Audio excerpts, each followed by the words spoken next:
मागच्या आठवड्यामध्ये चांगल्या प्रकारची तेजी जी आहे आपल्याला मंगळवारपासून साधारण गुरुवारपर्यंत बनताना दिसली, परंतु शुक्रवारची क्लोजिंग जी आहे ती थोडीशी चिंताजनक तथा बिअरच्या दिशेमध्ये जाताना दिसली आणि त्यामुळेच मार्केट जे आहे एका चांगल्या तेजीमध्ये आपल्याला ओव्हरऑल मागच्या आठवड्यात जाताना दिसलं.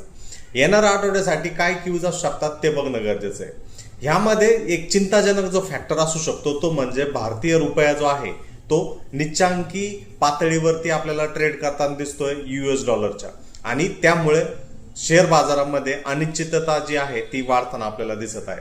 एकंदरीतच भारतीय रुपया कमजोर झाल्यामुळे विदेशी गुंतवणूकदार जे आहेत ते बाजारात मोठ्या प्रमाणात शेअर विक्री करताना आपल्याला ते दिसत आहे आणि ह्यामुळे निफ्टी जरी चांगली कामगिरी करत असला त्यामुळे मार्केटमध्ये अस्थिरता म्हणजेच व्हॉलॅटिलिटी जी आहे ती वाढताना आपल्याला दिसत आहे.